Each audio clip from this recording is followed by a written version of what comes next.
Viewers, शुमाली Korea अपने जालिमाना कवानीन की वजह से दुनिया भर में जाना जाता है, लेकिन मैं आज आपको शुमाली कोरिया के 3 ऐसे कानून बताऊंगी जिसे आप सुनकर दंग रह जाएंगे। Number 3, hairstyle. व्यूअर्स, शुमाली कोरिया के लोग अपनी मर्जी से अपने बाल नहीं कटवा सकते, यानी वो अपनी मर्जी का कोई भी हेयर स्टाइल नहीं रख सकते, बल्कि हुकूमत की तरफ से मर्द और औरतों दोनों के लिए चंद ऑप्शंस दिए गए हैं, जिनमें से वो सिलेक्ट करके अपना हेयर स्टाइल बनवा सकते हैं। और जो भी इन कवानीन की खिलाफ वर्जी करता है, इसके खिलाफ सख्त कार्रवाई की जाती है, यहाँ तक कि इसे ताउम्र जेल भी हो सकती है। नंबर 2, अपना मुल्क छोड़कर जाना।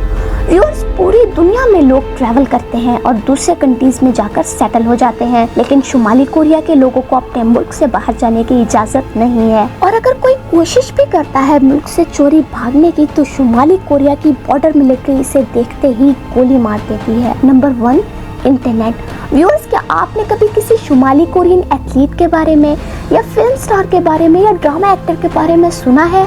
नहीं। इसकी वजह यह है कि शुमाली कोरिया में इंटरनेट है ही नहीं और इनके टीवी पर सिर्फ एक ही चैनल आता है जिसे शुमाली कोरिया की गवर्नमेंट हैंडल करती है। चंद एक गवर्नमेंट ऑफिशियल्स के अलावा शुमाली कोरिया में किसी को भी इंटरनेट की एक्सेस नहीं है, इसीलिए शुमाली कोरिया को दुनिया की सबसे बड़ी जेल कहा जाता है। अगर आपको वीडियो पसंद आई हो तो वीडियो को लाइक और चैनल को सब्सक्राइब कर दें। मिलते हैं नेक्स्ट वीडियो में एक नए टॉपिक के साथ।